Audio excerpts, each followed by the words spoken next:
Hello, everyone. Welcome back to another live Canadian Immigration Q&A. This is the Wednesday 10 a.m. Mountain Time edition with myself, Mark Holthe. I'm not alone. I've got a guest that will be joining me in just a few minutes.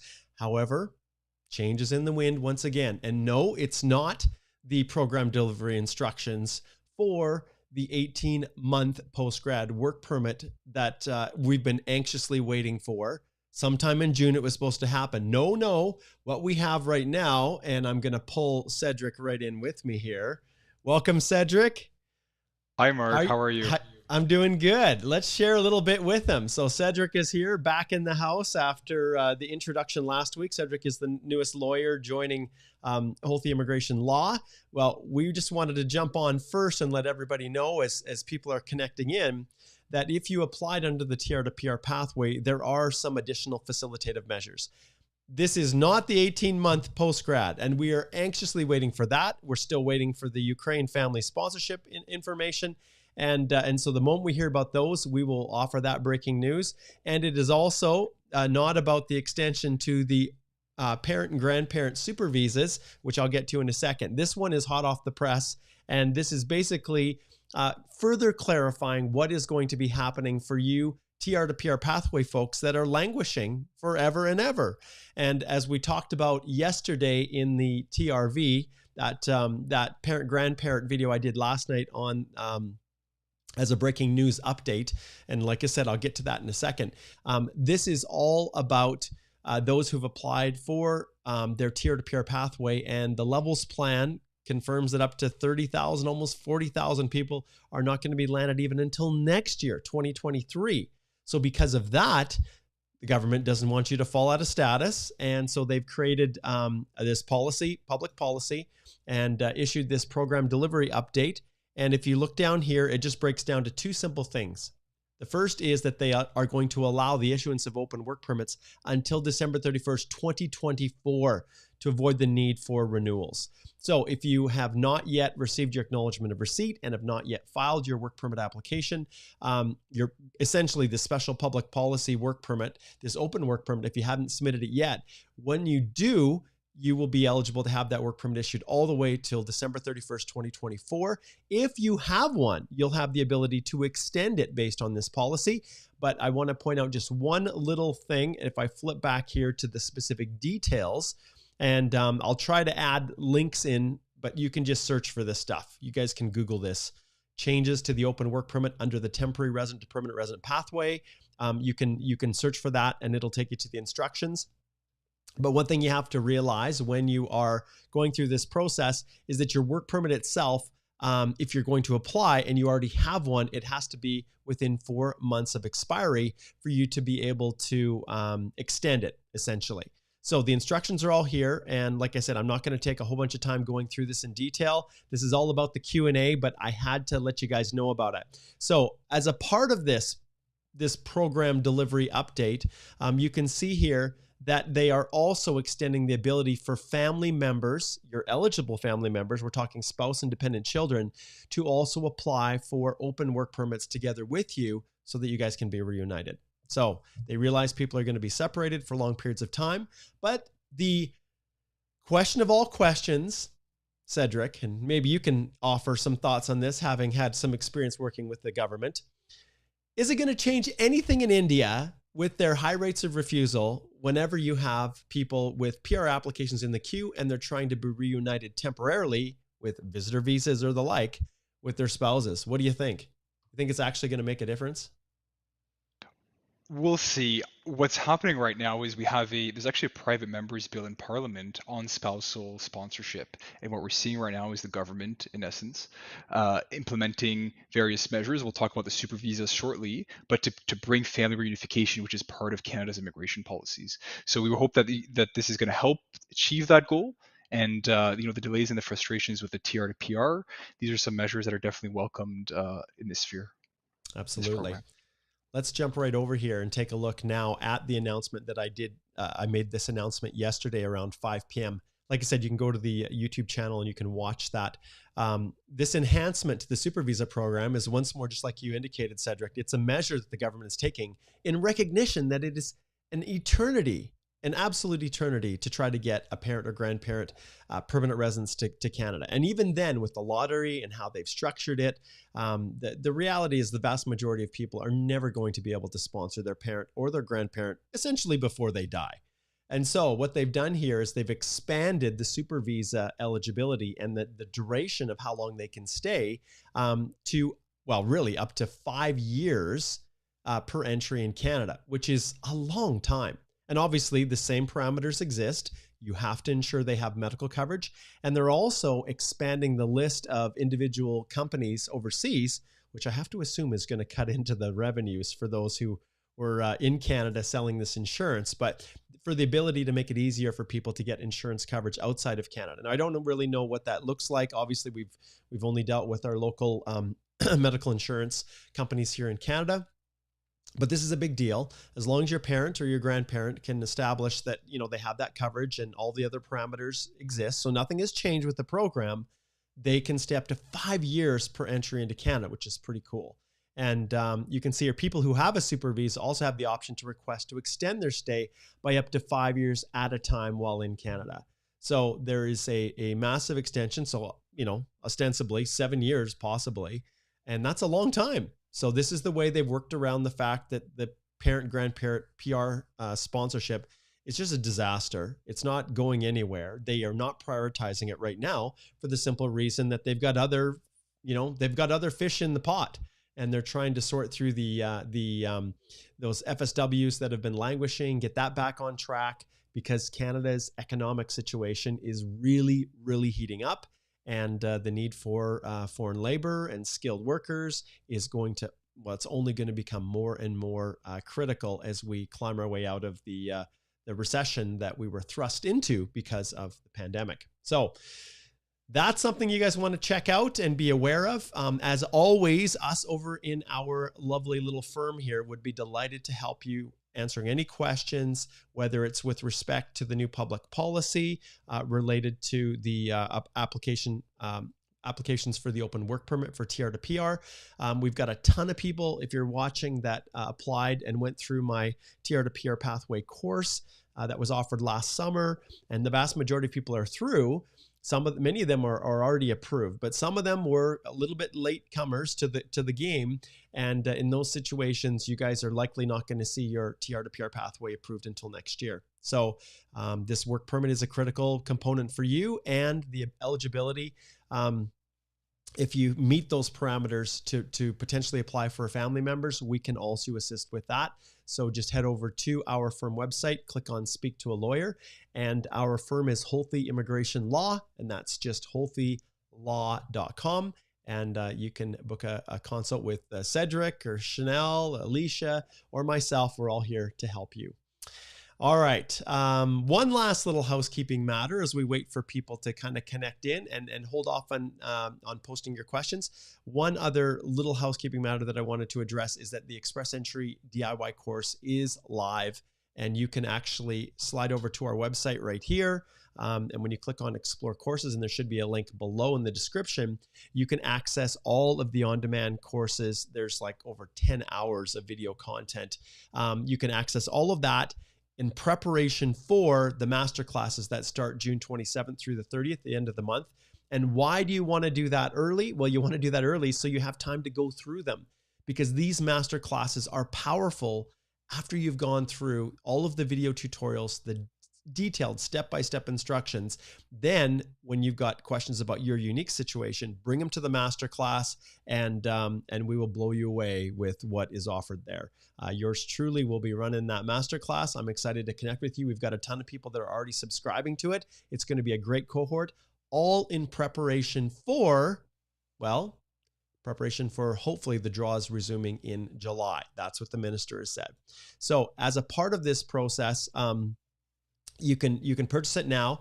Like I said, we also have, if I go back to our firm website, we also have, with respect to the masterclass, you can also subscribe to our newsletter and get, we've got updates that are coming out all month on our top tips to prepare for Express Entry. So make sure that you check those out. And all you have to do on our main site here, we have right here, You can subscribe to the Canadian Immigration newsletter. And if you leave your name and email address, you can be notified about all of that good stuff that we're releasing. So, and watch on the YouTube channel as we release videos regularly about, well, really the things that you need to start preparing now so that you're ready when the draws resume, at least for the federal skilled worker and hopefully CEC in July.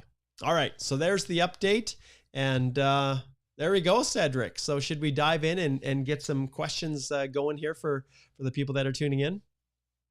Absolutely, Mark. Let's do it. Okay. All right. So what we'll do here is we'll pull up the first one. This is from Isab. We'll see what he has to say. I'm just going to adjust this just a little bit. There we go. Okay. So Isab says the express entry PNP application from Mexico, I'm assuming, received, I think that's a Mexican flag, received passport request on Monday. However, I'm puzzled as my medicals were extended twice and will expire in September. Does this mean I have to land before that? Well, pretty simple answer there, Asab.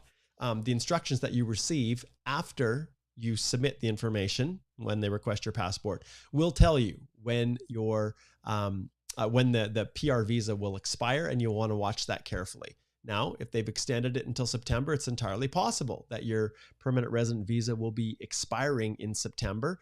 They usually link that or tie that to the expiry of the medical. So if they've extended it, that's great for you that they've extended it twice without you having to redo it. But it's, yeah, it's highly likely that September, in this case of 2022, may be the expiry on that permanent resident visa, but you don't know for sure until you provide your documentation to them and you get your COPR back. And with the permanent resident visa, it depends on which country you come from. Mexico, if that's Mexico, does not typically require visas to travel to Canada. So your instructions and your COPR will tell you when it expires and when you have to move forward from, to do the landing. All right. Okay, let's see what's next here. This one's from Abid, and Abid says the company has 2 addresses in the same city. All received letters are on, I guess, company A, and company's LinkedIn has our address. Okay, now you guys must be dealing with character limitations here in your questions, which is good for me, I'll be honest, because paragraphs are hard to read. Okay, so with this one here, so I'll read the question, then we'll flip it over to Cedric. He's got this one. So company has 2 addresses in the same city. All received letters are on the address A, and company's LinkedIn has address A, while Google and company's website shows address B. The phone number is the same everywhere. Should I mention in an LOE? What do you think, Cedric? Yeah, absolutely. So we're probably going to want to look at where the company's incorporated, how are you getting paid, and what are they using on the letterhead, right? And this is usually going to be the same address with a lot of companies. However, in your case, I definitely recommend that you do mention the letter of explanation. Is going to be the best way to avoid any issues and make it very clear to the immigration officer as to why there's 2 different addresses. It's somewhat typical with large companies. I wouldn't worry about too much, but for sure, use the address on the paycheck, on your pay stub, on the letterhead. And if there's a contradiction, as you've highlighted, definitely mention it in the letter of explanation.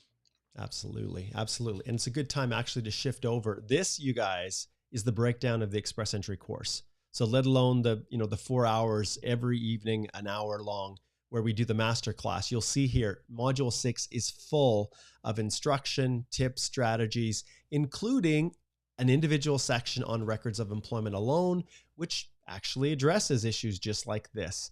And so head on over there and subscribe. And there's a whole bunch more resources to help you as you're going through this process a bit. Okay, Joe Sepeda says, regards from Dubai, Mark and Cedric, just waiting for my study permit in September for the September intake. Fingers crossed, my friend, fingers crossed.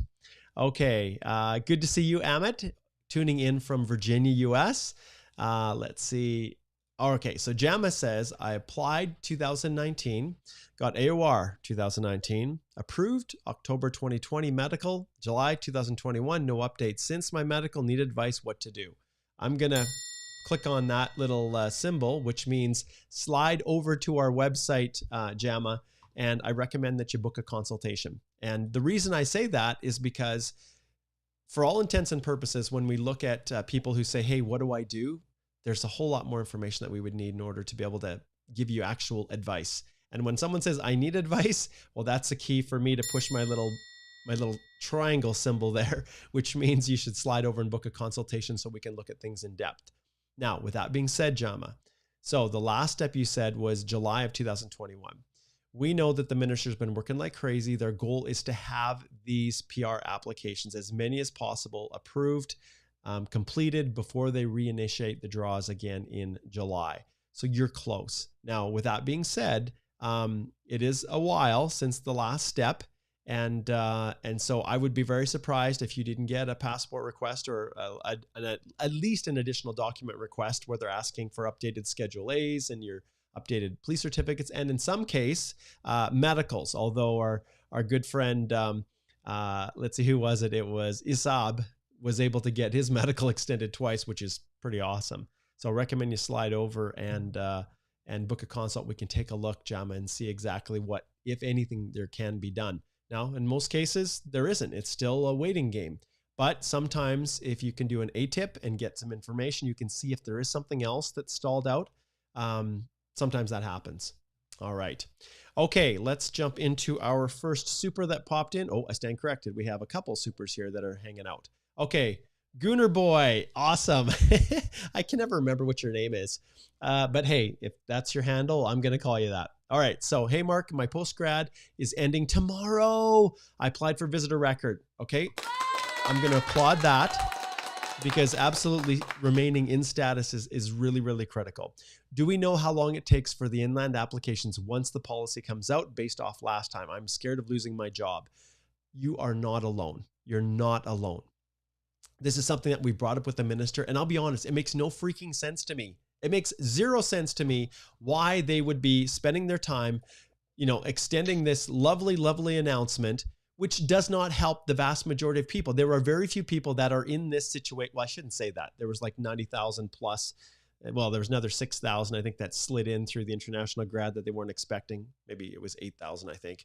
So there's like 98,000 people, well, around there that are going through this program for sure. But the reality is what we need to know is what's happening with these people. So Minister Fraser, I'm asking you, come on, my friend, release the information. So these people, there's nothing served by making people like Gooner Boy lose their job because they have to shift to visitor status when they can't apply for the work permit. And there's no instructions. We don't know exactly if it's going through the GC key. We don't know if they're going to create a separate portal, which they've kind of hinted at, right? The minister said it's going to be super easy and streamlined for people to do it. I'm suspecting that the IT is just struggling to get this minimum viable product out to allow people to process their work permits. But I feel for you. At the end of the day, the processing times, they've never really distinguished work permit one from another when they show those processing times. And I think right now, Cedric, if we're to slide over here, let's just pull up the processing times. Let's pull it up and just see what the world looks like in Canada. And so if we go through here and we go temporary residence, and then we shift right here to work permits from inside Canada, initial and extension. Then we click on processing times. They don't distinguish between programs. We know that some are considered more urgent, but these have been climbing and climbing. So we are up to 145 days essentially. And that was last updated, hot off the press, today. So they just updated this today, and this has actually gone up a little bit. So we know that it's taking a long time. And Gooner Boy, you've got a fair question there. How long is it going to take? Is it going to take 145 days? Because the moment you switch to a visitor record, then you can't work until you get the work permit approved. You're in a restoration. You're basically, when they issue it, if you're on visitor status, we do believe that you will have the ability to apply for that work permit, notwithstanding the fact you're on visitor status, which before that, it wouldn't be possible, except for the public policy measures that they've taken.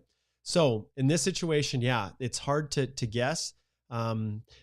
Cedric, what does your crystal ball say? What do you think for processing if they were to open this program? And I'll kind of lead you into it. This is slick marketing tactics. So, if you've got expedited processing, expedited theoretically means it's going to be faster, easier, quicker. What do you think? Think it's going to be 145 days here, like they currently have, or if the minister was to announce the new program, do you think they're going to expedite this for all these fine individuals on postgrads expiring, like Gooner Boy here? What do you think? Yeah, I mean, listen, they're very overwhelmed right now. They're dealing with a lot of challenges, as you've correctly highlighted. But let's hope, let's really hope that the processing time is going to go down. But we've seen with the post-grad work permit, for example, that people have found themselves out of status if you finished your schooling and you haven't applied for the post-government work permit, right? So we do see this situation happen. Unfortunately, we can't really speculate other than trying to really prepare yourself. So preparing yourself means making sure your passport's valid, you've already had your biometric, fingerprints, everything that needs to be done, everything's valid. In some cases, also language tests, right? You don't want to find yourself where it's time to apply, and then we have to go through the process of doing all this administrative work. So it's Yeah. kind of a waiting game. It's great that you're still in status, remain in status, continue complying with it. More of a waiting game right now, but we're definitely fingers crossed, Mark, that we're going to see expedited process for these types of claims. These people who've been affected by COVID, right? These are people who have been in Canada and want to contribute to Canadian society, and what's stopping them is a piece of paper. So it's really hope we can make it happen. Yeah, exactly. Okay, next super is from Kavish. He says, "Hello, Mark. If there is a chance of any PR pathway similar to TR or PR, when can we expect that program to be implemented?" Once again, it's really tough, you guys. Looking into this crystal ball, like we've seen that the minister in past speaking engagements that he's had, you can review the speaking notes, and he's hinted that they are looking for ways to transition international students into postgrads and then on to PR. And he has hinted that they're looking and exploring at ways of pursuing that, and we can see what's working through the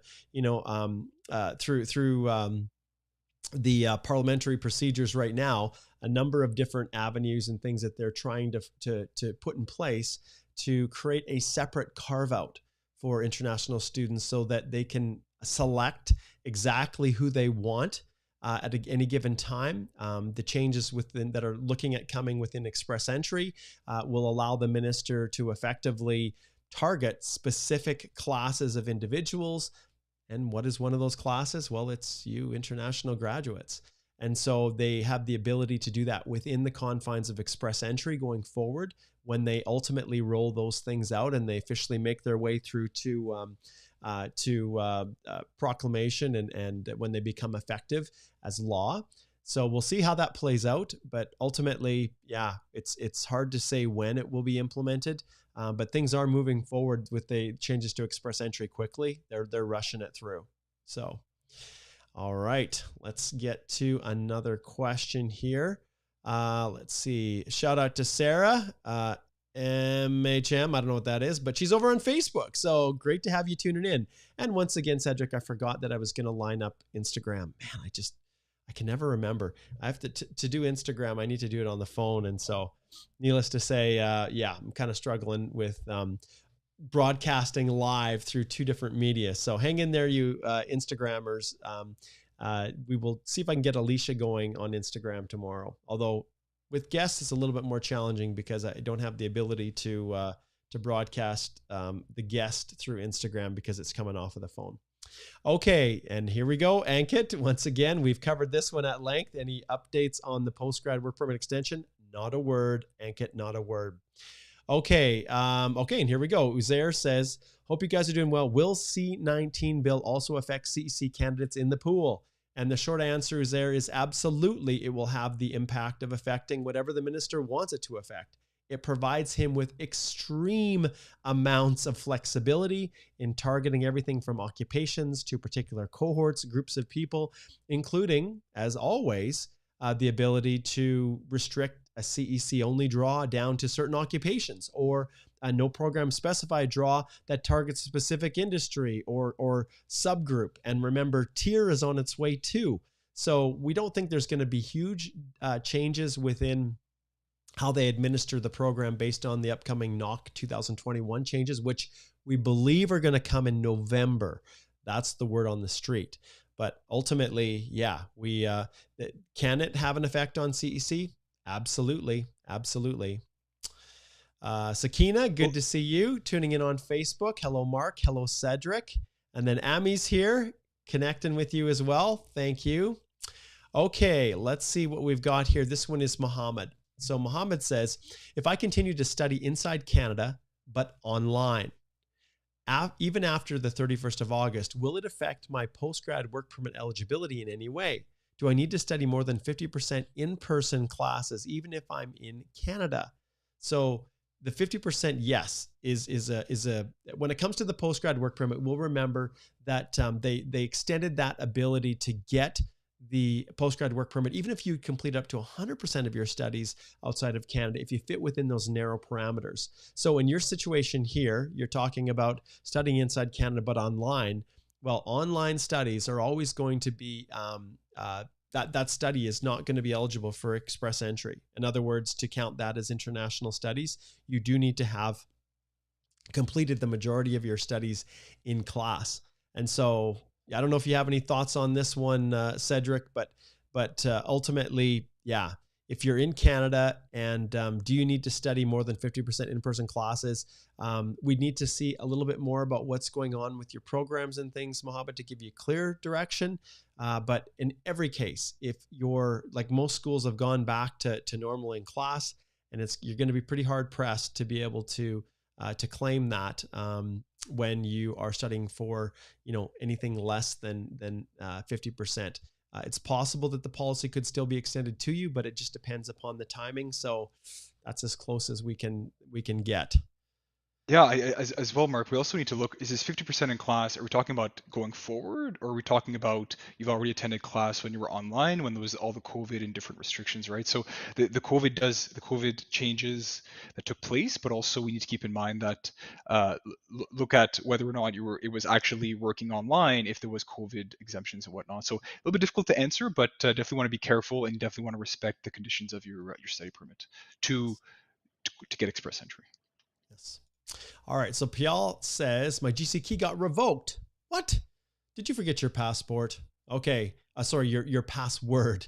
So my GC key got revoked. I'm trying to link the same with my new login, but I'm unable to get through. Do we have any other way to get connected? Will my application still active or need to withdraw it? You know what, Payal, this is one thing that lots of people are experiencing. If you don't pay very close attention, and once again, guess where I talk about this, Cedric? I talk about it in my Express Entry complete step-by-step course. The need for you to keep track of your login information. You're critical that you keep your password, those answers to your security questions. All of that is super, super important. So, Cedric, you got any thoughts on this whole GC key mess? I mean, if you could change the pass, you'd write down your password, and this wouldn't happen, right? I mean, unfortunately, try to figure out with the IRCC. I don't have any concrete advice, unfortunately. Yeah, no worries. At the end of the day, we usually say, try it. Often when it comes to GC key, there's help links associated with that. But that's a world, Payal, where obviously as representatives, we really don't have a lot of instruction that we can give you. You can try calling the call center, which of course, we know how successful that is these days, but I wish we could give you a little bit more advice on that. Okay. Carlos, good to see you. He says, hello, good evening, sir. All right. Okay. Harsh says, does work from home inside Canada for a registered Canadian business count toward points in CEC? Thanks for taking my question.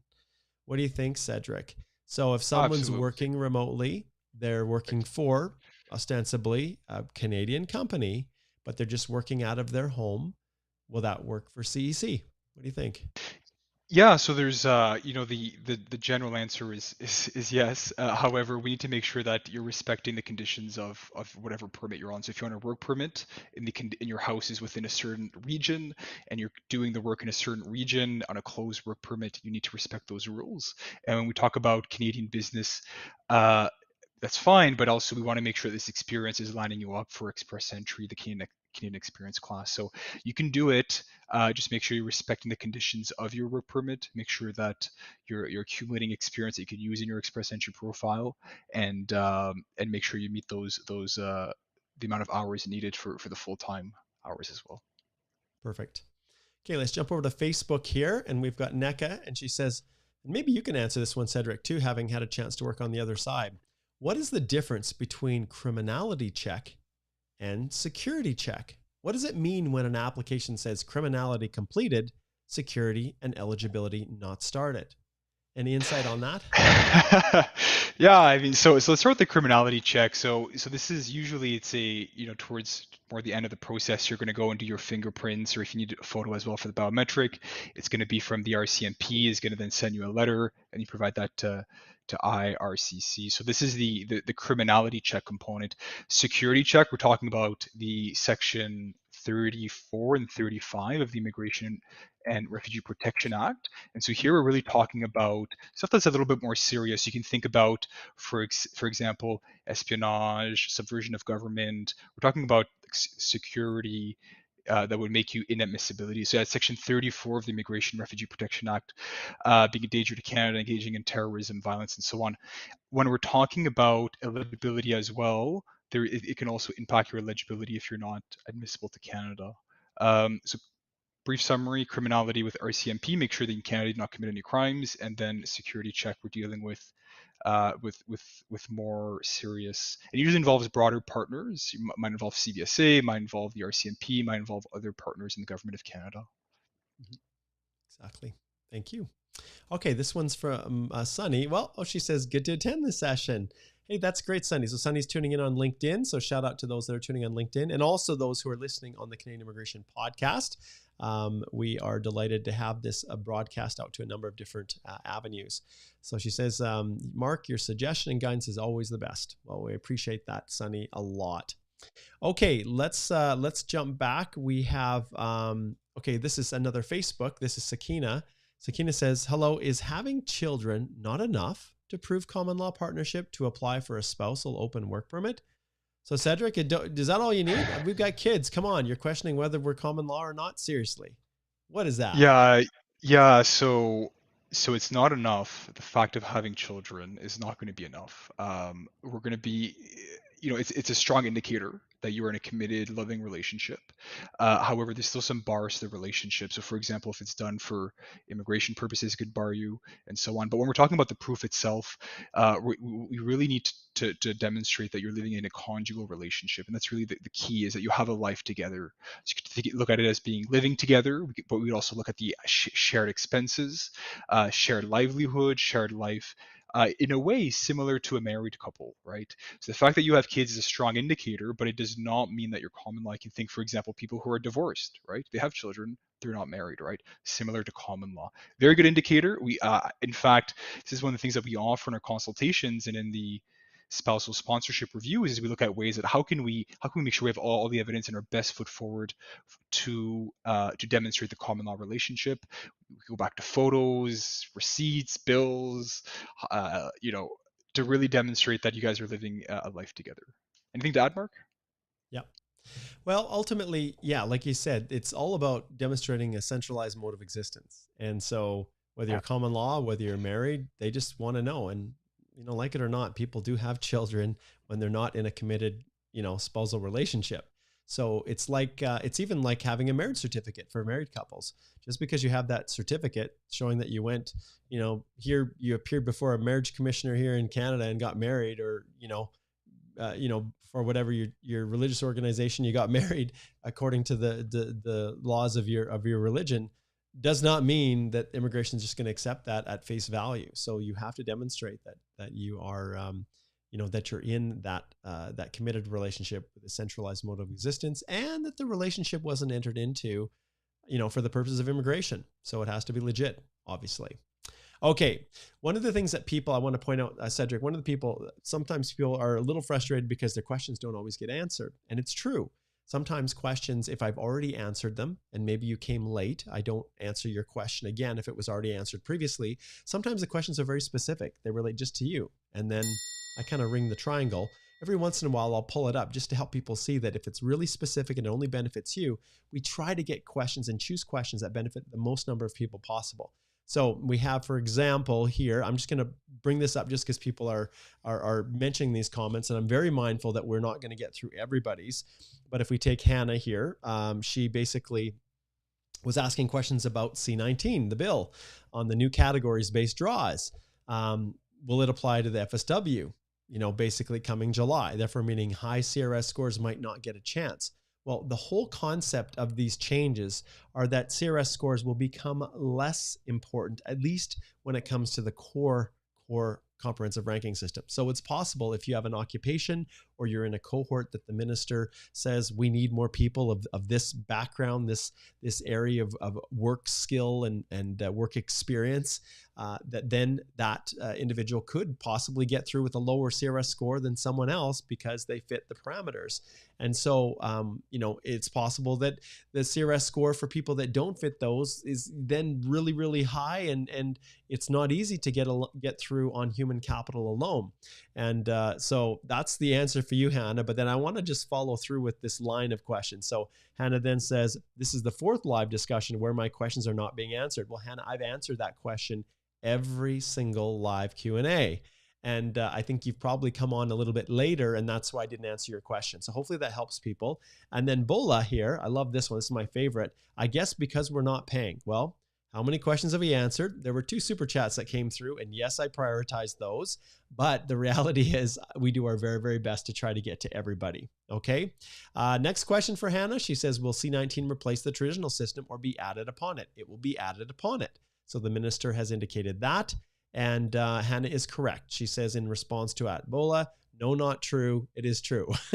We do try to answer everybody and not just those who pay. And remember as well, you guys, that we have questions coming in from even Twitter, although we haven't had any lately, but LinkedIn, Facebook, and YouTube as well. So we're trying to accommodate for everyone, and we have 1 hour to do it. So we try to create as much bang for our buck as we possibly can, and hopefully you guys get that. Okay, can you please tell us your estimation of when Bill C-19 will be applied? And the question is, we don't know. So Cedric, I don't know if you have any guesses on how long it takes something, especially coming into the summer, how long it takes for something to go, slamming through, the parliamentary and vetting process and all of the stages that something has to go through in order to become law in Canada. But I don't know if you have any thoughts on that. Yeah, absolutely. 2 comments. Here's my 30-second soundbite.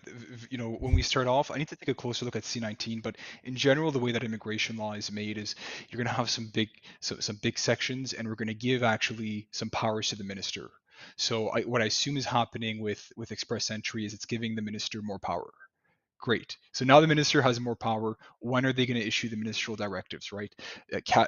Parliament does not sit during the summer. There's no cabinet during the summer, right?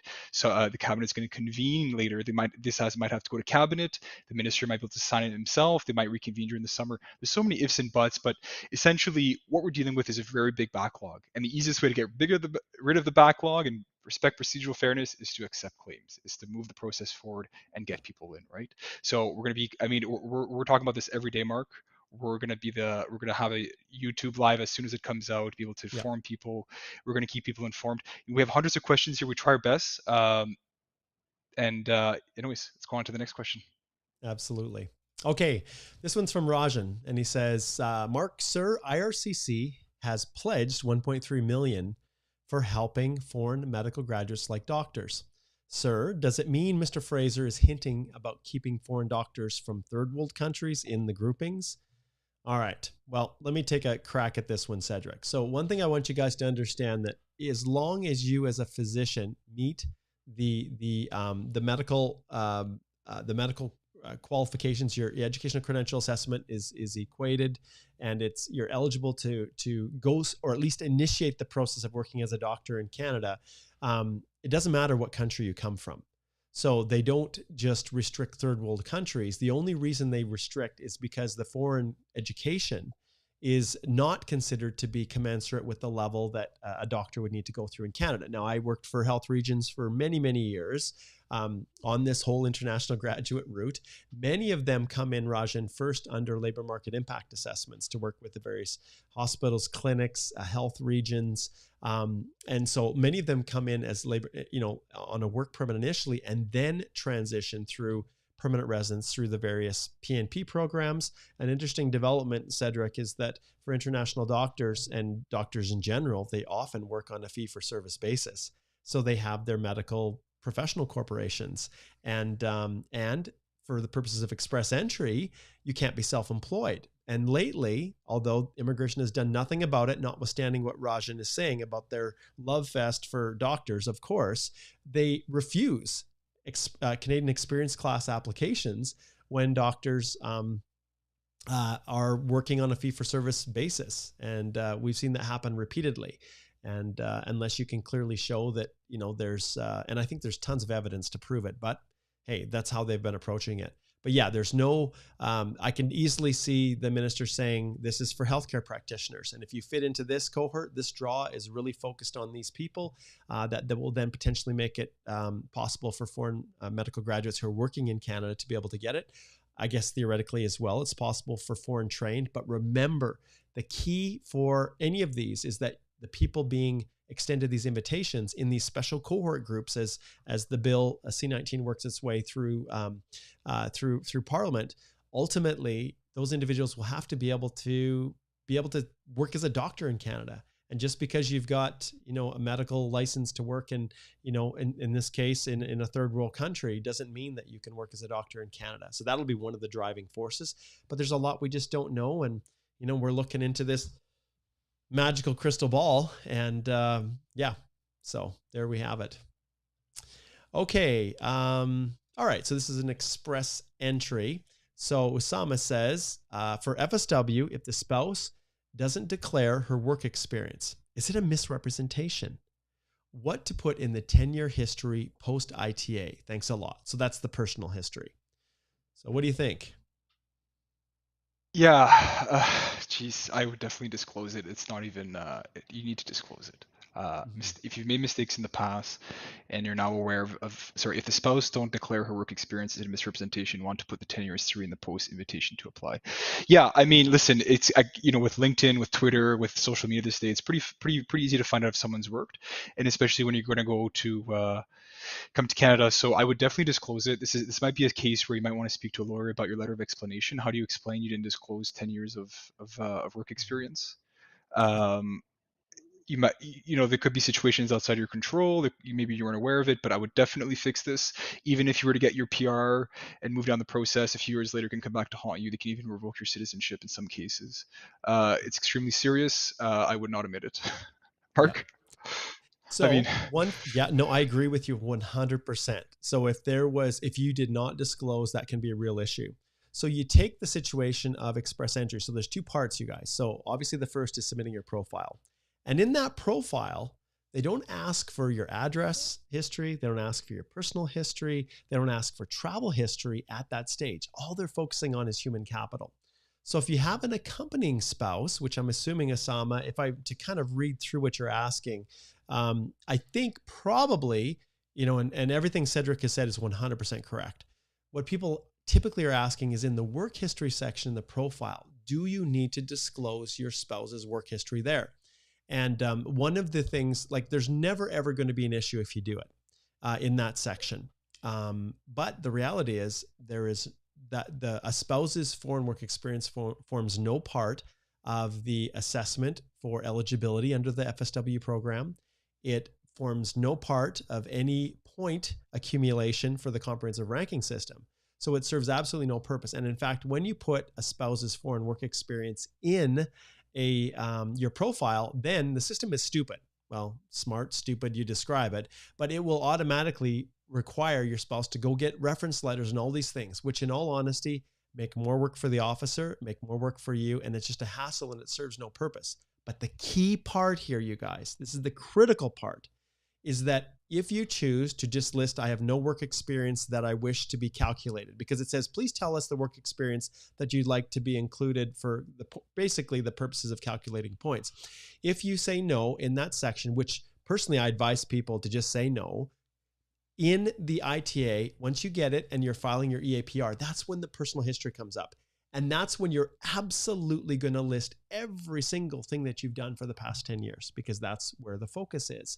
And I'll tell you, Cedric, I had some clients once come back, and when this first came out and people were debating on, do you need to put that in a spot where there's no points being generated? And remember, it's a stupid system that's designed to try to capture information for every program, and that's associated with the economic PR programs. And so some of the stuff just doesn't fit. If your spouse has Canadian work experience, then absolutely you're getting points for that. So you definitely want to include that. But the foreign stuff just doesn't, there's no points awarded for it. But I had a consult with a couple that received a procedural fairness letter. Why? Because they had some helpful friends who had instructed them that if they don't put work history in the work history section, then they should list everything as unemployed for the spouse in the personal history section, which is clearly a misrepresentation. So why did these helpful friends give them that advice? Well, because they did the same thing and they're permanent residents of Canada now. So are all officers created equally? Heck no. That officer didn't even think twice to question that the person had no work experience and that they were unemployed for the past 10 years. This accompanying spouse, they never did. They just went through, it was approved. So then those helpful friends became the experts, telling everybody, oh, this is how you do it. Well, of course, it's a big train wreck waiting to happen. So I had a consultation with this couple, and all I could tell them is, look, you need to disclose everything, even the stupid advice that your helpful friends told you, which was clearly misrepresentation, and to correct it, fix it, and beg for mercy. Well, after that consultation, I didn't hear from them again. So I'm hoping that by them explaining the situation, begging for forgiveness, that the officer had some modicum of compassion and didn't reject them. I'm assuming that's the case. But how many people go online, Cedric, and tell the world how they screwed up their application and got it rejected? It's the people who think they're smarty pantses that go through, oh, I did it all on my own, I didn't need help from anyone, like their helpful friends, who then become the self-proclaimed experts and then give everybody else horrible advice. And I can't tell you how often people get through when really they shouldn't have, because officers have maybe 5 or 6 minutes to, maybe that's not quite the case, but it's a very short period of time to actually review an entire express entry application, and officers miss. And then when they miss things, then it gives these people who get it approved this false sense of security that everybody will have the same experience. And it's just simply not the case. And that stuff is what we cover in my express entry DIY course. So this course, we go through all of the pitfalls, and the key for all of this is to make sure that we identify right off the bat all of the typical problem areas that people run into. And I can tell you guys, when it comes to this masterclass, everything on express entry, this has been accumulated and poured into here based on the literally thousands of consultations that I've done related to express entry over the past, I guess we're closing in on 7 years now, since 2015 when it was first launched. And so I pour everything in here, and then the master classes kind of tip it off. So click on the link below and subscribe now. And the master classes will start at the end of the month. Right before, you need to make sure your profile is all secure and locked in so that your eligibility is at its peak level. So click on the description and it'll take you to the link where you can subscribe to the express entry course. And that's June 27th to the 30th. Okay, let's jump back here. So there was a whopping answer. So Osama, you got your money's worth, man. Like, lots of people are getting their money's worth here, Cedric. They're paying top dollars to get their questions answered. Thousands of dollars they're paying to get, phenomenal information. Okay, I'm being facetious a little bit here. Yes, this is free. And those who do have a super chat, I will bump you up. And that's how it works. Okay, here's a good one. Another express entry. Maybe you can tackle this one, Cedric. I'm reluctant to approach my new employer for a reference letter. What can I do to prove the latest experience? I already have a reference letter from my previous employer of 6 years. Please advise. So what do you think? Yeah, I mean, if you're in a good relationship with them, sometimes it's worth it to have a frank conversation, right? I don't know all the history here, but when we're dealing with custody issues or employers that don't want to give reference letters, it could be very beneficial to have a chat about it. The reference letters are very specific. Maybe you can help them out by providing them with links on IRCC and whatnot. If you're not able to get any specific documents, it's definitely important that you start taking notes of the efforts you've made to obtain the document. Right? Have you had a meeting with your manager? Have they tried to provide it? What are your efforts that you've made? And lastly, in your letter of explanation, you're going to try to explain why you cannot get this document. But this is key. Explain the efforts that you have made. You can attach emails, you can attach it whatnot. At the end of the day, you're going to have to provide evidence that you did work there and you did meet the qualifications. But definitely documenting the effort right now is a great approach and a good explanation. Letter of the letter of explanation. What would you add to that, Mark? Well, ultimately, once again, I come back to the course, because if you have 6 years, it may be that you don't even need it. So it may be that you do not even need to put this work history in your work history section, have it a part of that assessment. Do you need it in your personal history when you get your ITA? Yes. But the maximum that any foreign work experience is going to give you would be 6 years. Why? Because under the Federal Skilled Worker Program, if your points are at a level where you're hitting the 67-point pass mark, and remember, there's 2 assessments here, guys. You guys don't even know the FSW assessment is happening. In order to get into the pool, you have to have met that pass mark. But in that assessment, when you're looking at the selection criteria, you can get up to, I can't remember how many points, 15 or more points, if you have 6 years of foreign work experience or more. But for most people, if they're going to have any chance of getting an ITA with 400 and however many points, most people are going to have, they're not going to be too old. They're going to have almost a master's degree. They're going to have language off the charts. And in many of those cases, even 1 year of foreign work experience for the purposes of FSW is enough to make the pass. But for CRS, 3 years of foreign work experience, once you have 3 years, you're not getting any more points. So it may be that for SMAT here, love that, SMAT, it may be that they don't even need this current employer. Now, obviously, like I said, in the personal history, you're going to disclose it. And I understand I understand the anxiety and the reluctance to go forward. The world can be cruel, Cedric. And when you have employers, depending on where you're at, and they know you're looking to leave or go somewhere else or apply for permanent residence, sometimes they can be jerks and say, well, I'm not putting any more effort into you. I just hired you. And if you're already looking to, go to Canada on permanent residence, well, I don't really need you anymore. I want someone who wants to stick around. And that's really the anxiety that people face. And so that's really, I'm ringing the bell, because you can go through, book a consult with us, and we can look at this in detail. In the course itself, I have a specific document that lists all of the alternative things over the past 7 years that I've used and my clients have used to replace information that maybe is missing from a reference letter, and as well, sometimes when employers just won't give them. But I can tell you, if you have an employer where you've never talked to them, you've never asked them to get one, at any time, IRCC, if they wanted to, which is rare, but they could just do a search and wonder, okay, well, you're currently working for that company and you haven't provided anything, no explanation, nothing. Why are they not, why do we not have any reference letter? Well, maybe you're not actually working there.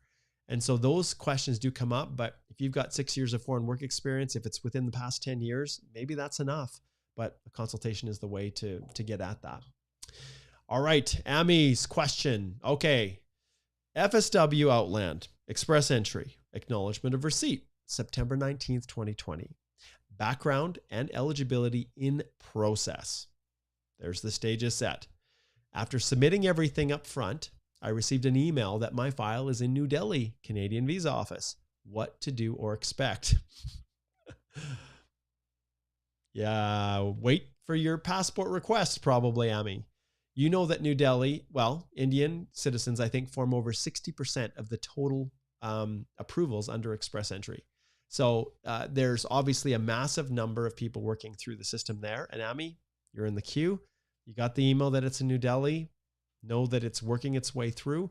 But you, compared to someone maybe who's coming from the UK, well, theirs is going to get processed a whole lot faster just because of the volume of people that are going through there. So expect delays. Expect it to take longer. We can't really say how long. Other than just to reiterate once again, the minister is trying to push through all of the old ones, and you would be considered old. September 19th, 2020 is a while for an AOR. And so you're in the queue moving forward, which is a positive sign. But yeah, it's hard to say whether you're going to get that passport request tomorrow. But the moment you do, Amy, make sure you let us know, and we'll celebrate with you like we do with everybody else who's been in your situation languishing, especially the 2019ers. And you remember those, Amy. You remember those folks that submitted in November, December 2019. And in fact, just last month, I had one of my old Express Entry reviews that I did before I even started this firm. One of the first reviews I did, they finally got their passport request. So hang in there, my friend. Hang in. You're still in the queue. You're moving forward. You've got confirmation of that. All right. Okay, let's jump down here. I want to get one identified. Okay, here. Okay, so this is from Joseph. And let's see if we can answer this one. He says, I've changed my employer after applying for the Ontario Immigrant Nominee Program.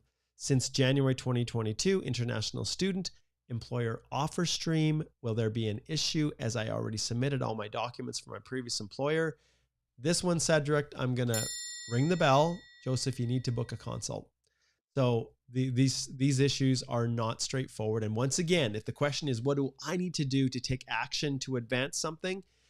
That's something that we definitely ring the bell and tell you to slide over right over here to our website and book a consultation. And you can easily do that with Alicia, with Chanel, with Cedric, or this weird looking guy right there. Okay. So get over there, book the consult. In that short little time, we can help you, because here's the thing, generally speaking, any immigrant nominee program or PNP across the country, Alberta Advantage Immigrant Stream, whatever they're calling it these days. I can never keep a track with my own province. All of those, when they're job offer supported, so in other words, there's an employer that's supporting it, in some cases, you're locked in to remain with that employer. And if you change to another employer, then there are steps that need to be taken to then have that new employer kind of take over the sponsorship. So some provinces are like that. In others, like Alberta's Opportunity Stream, sure, you've got a reference letter or you've got a letter from the company, but it's more of a reference, not necessarily we're keeping the job. It's just to show that you have the ability to, and this is the pillar of the PNPs, to economically establish in that province. That's one of the key elements. And if you're no longer working or no longer with that employer, which was the case for many, many people through the pandemic who were laid off, then it can jeopardize your PNP application. But in your case, applying to the OINP, you don't have a nomination yet, you're waiting for a response, it can get complicated. I wish, Joseph, that you would have booked the consult before you left your previous position, and then we could have given you advice on whether or not it was good to stay there or whether you were free to move on. But a consult now is really what we would instruct you to do. Okay, let's see who is next. Okay, Udara says, and I'll give this one to you, Cedric. He says, if we have an active Express Entry profile, do we need to mention it in the statement of purpose when applying for a study permit? Right. So the immigration will be able to see very quickly that you have an Express Entry profile. And when we're dealing with this, essentially you're communicating to Canada saying, listen, I want to come to Canada on a permanent intent. I want to establish myself in Canada. But now at the same time, you're telling me that you're going to be submitting a study permit, which is a temporary intent. They do allow dual intent in Canada. In other words, trying to stay temporary at the same time establish yourself. But generally speaking, your study permit is going to have to be. It's not the preferred approach. You're gonna have to really demonstrate your ties in your home country. Do you need to mention it in the statement in the SOP? It needs to be mentioned in your application for sure. Whether it's going to be in your statement of intent, it comes down to you in terms of strategy. But you're definitely going to want to highlight that I have family in my home country. I have a home. I have a job to return to. It's going to be very important to demonstrate that temporary intent when you're applying for the study permit. If you have a permanent application like Express Entry. Yeah, I agree with you 100%, Cedric. At no point within the document checklist, the forms, does it ask, have you applied for permanent residence to Canada before? the question, I can't think of any place where even country specific, where they would ask that. They ask lots about refusals, right? But submitting a profile isn't, well, it's not an application to Canada. So the EAPR is, but submitting a profile is an expression of interest. Hey, I think I'd like to. You're not formally applying. You're putting your name in for consideration to be invited to apply. How do we know that? Because IRCC tells us that all the bloody time, which basically means we don't care if you've been sitting in the profile for a year and now your profile is expired, and we can choose whoever we want. We don't even care. If your CRS score is too low, too bad, your fault. So the profile isn't a formal application, but they're still registered within your history in immigration. It shows that you've got a profile in there. You're assigned an e-file number. And so when it comes to applying for temporary, any type of temporary application, whether it's a study permit, work permit, visitor record, I do point first writing, or I pull the elephant in the back of the room. I pull the elephant out and stick it right up front. And I say, hey, I have an express entry application. I've submitted my application into the pool, but and this is where it all comes down to this, strategizing with us in the consultation, how you can possibly explain that, yes, I will abide by the temporary conditions of my study permit, even though one day I might hope for obtaining permanent residence. In other words, that dual intent provision.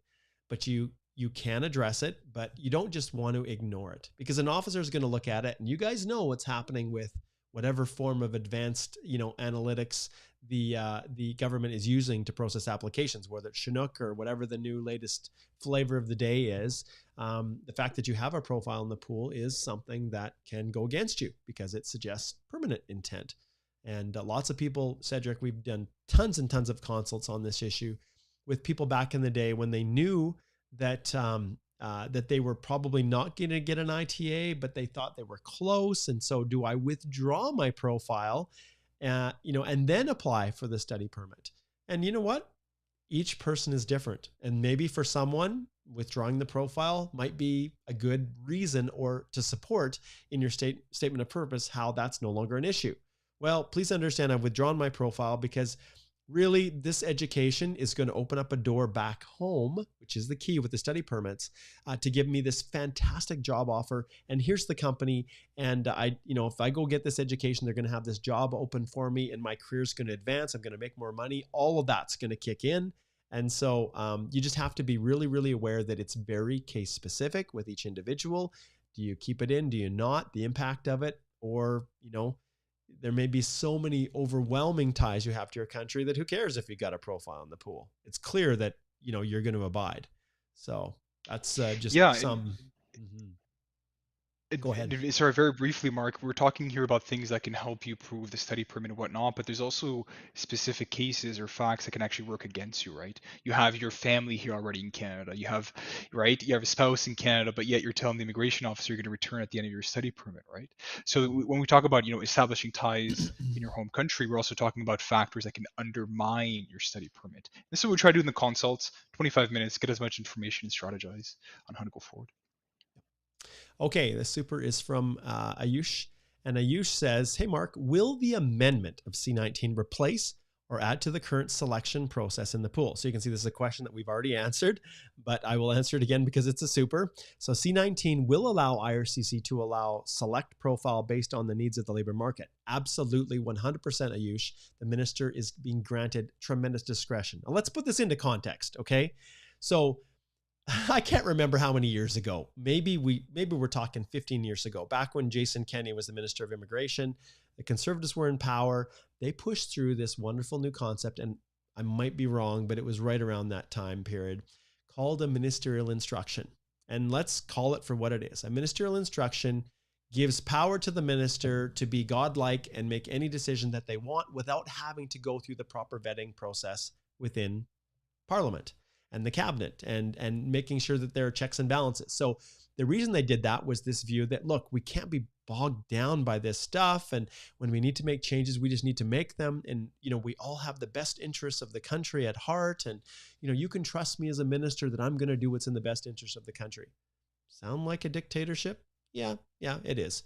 But the Liberals very happily took over that same role, and now we're expanding it. And so all political parties are equal when it comes to this. They like to be able to make whatever decisions they want, especially with immigration, without having to get approval from anyone else. And so when it goes forward, the key to this is that Minister Fraser will have the ability to select based on whatever the heck he wants to select. And the question we always have as immigration lawyers is, well, how the heck are you making those decisions, my friend? If you say you're collaborating, well, we never have any discussions, very rarely with immigration, when they're establishing the list or what goes on the list. And when we talk to our corporate clients, the industries that are directly affected, no one can find anyone else that was consulted. So this is one of our concerns, is just the transparency in how these things are developed. And you guys know how frustrating it is with the provinces, right? The PNPs across the country, they just do whatever the heck they want. Like the Ontario, the human capital priority. How do you know what occupations are going on that list, right? How do you know what the slot level, the slot range is for the CRS scores that are being drawn?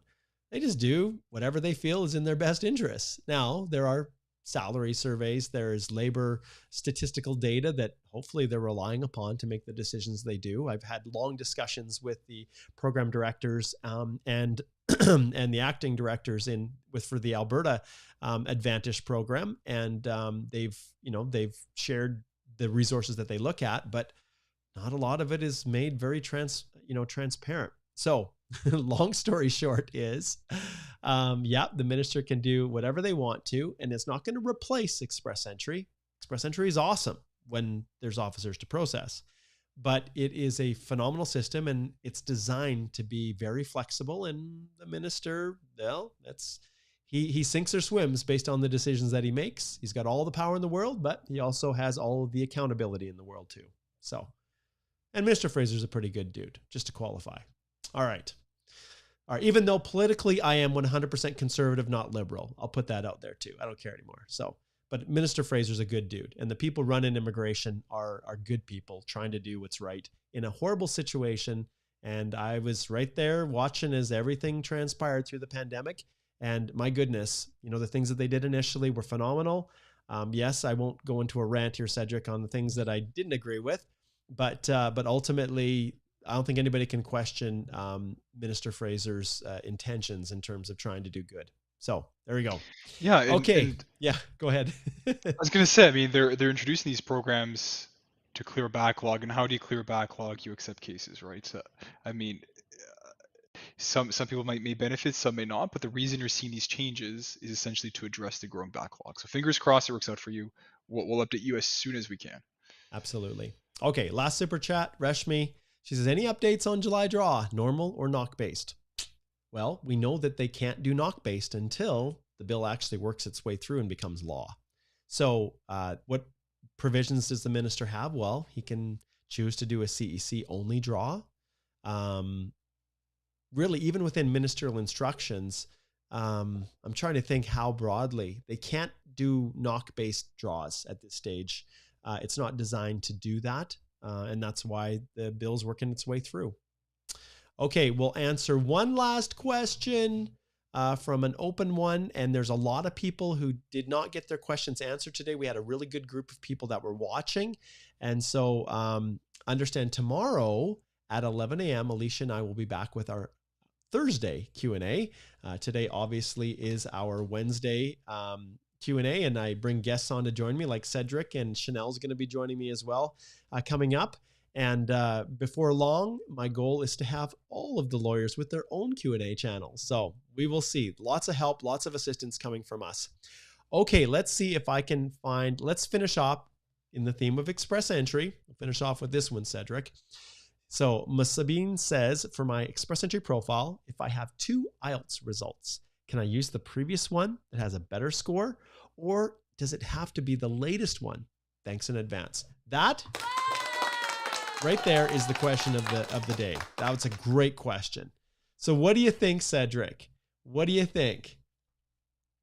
And this is I'm putting Cedric on the spot here because coming from government, he's unbelievably rocketing up when it comes to knowledge of the programs and stuff. But I don't know if you've hit one of these. And I've never hit one, personally, where someone is, well, no, I shouldn't say that. I have, but it was 3 years in before I ever had this question come up. But what do you think? Think they can just use an old one if they took a new one?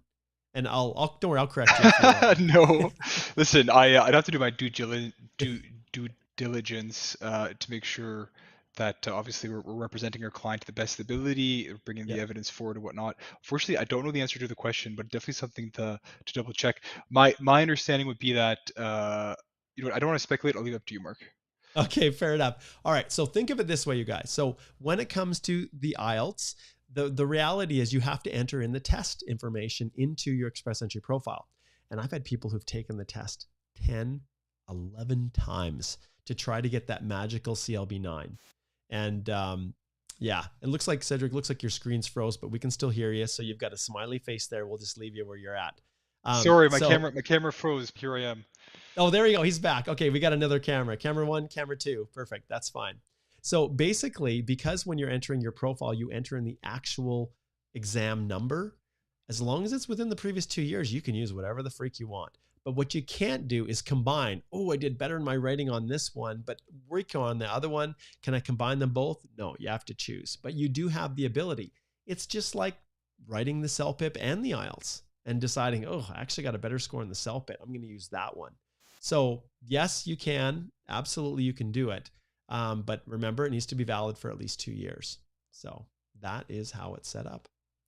All right. Okay. Well, it looks like Cedric dropped off, but that's okay because we had a great live Q&A today, our Wednesday version. And we'll bring Cedric in here just in a little second. We'll pull him back in. Let's see if we can get Cedric back up here. There he is. Okay, he's back in the house. There we go. Back in the house. Yeah, I want to express a thanks to everybody who's tuning in. Remember, why did I create the whole Canadian Immigration Institute? This is, I want to share this with you as we wrap up. So why did I create this? Let's flip over here and look at this, this website and the page and everything. I created this because for one simple reason, it was impossible for me to answer everyone's question in a live Q&A. It was impossible for me in the early days when I created Express Entry Law on Facebook. There's now over 126,000 people that are in that group. I used to answer everyone's question. I'd spend 2 hours in the morning, 2 hours at night answering everyone's question, and only that person and a handful of other people would even see it. So I realized something had to change. So then I started doing the live videos like this. Then YouTube became a great source for posting and sorting. Facebook wasn't, because it would go in the feed, and half the time Facebook wouldn't even show it to you guys. And so I wanted to do something that would give me the best bang for my buck. And then I would get contacted from people from other countries where, you know, we charge $4,000 for an Express Entry review, which in the market, the Canadian market with consultants and lawyers, which is not the highest and it's not the lowest. It's a very reasonable rate, but it's still, that could be like 3 months salary for someone in a different country. And so I thought, okay, there's got to be a way that I can help people. There's got to be a way that I can do something to leverage my knowledge and experience to the benefit of the most people possible. And let's face it, in our Q&As, that just doesn't work as well to give specific advice. And so I created the Express Entry course initially as the very, very first course, where I was able to create all of those lessons. And if you look here at the list, you can see here over 642 minutes, which I think is like 10 plus hours. And these are all the modules with each individual lesson that walks through every part of the whole Express Entry process. If you have a spouse, well, you can ignore the accompanying spouse information. If you don't have dependent children, you can ignore that. So it's really on demand, short little videos that allow you to get the information that you need. Maybe you only have questions about your documents, and that's why I created all of Module 6 with every single section, including very specific instructions on how I do my letters of explanation and other express instructions on why I do not encourage people to use templates for the records of employment. And I get into that in the course, why I don't have you do that. But this course is all designed for me to leverage my knowledge and experience to the most people possible. And so by doing it this way, and then adding on master classes where people get every single one of their questions. It's not like this where I can only choose so many and Cedric can only get to so many. It's designed for me to be able to go in and answer everyone's question in those 1 hour sessions, 4 days in a row. It's usually 5, but July 1st is Canada Day. So We're not having a class on that day. So 4 hours of live masterclass.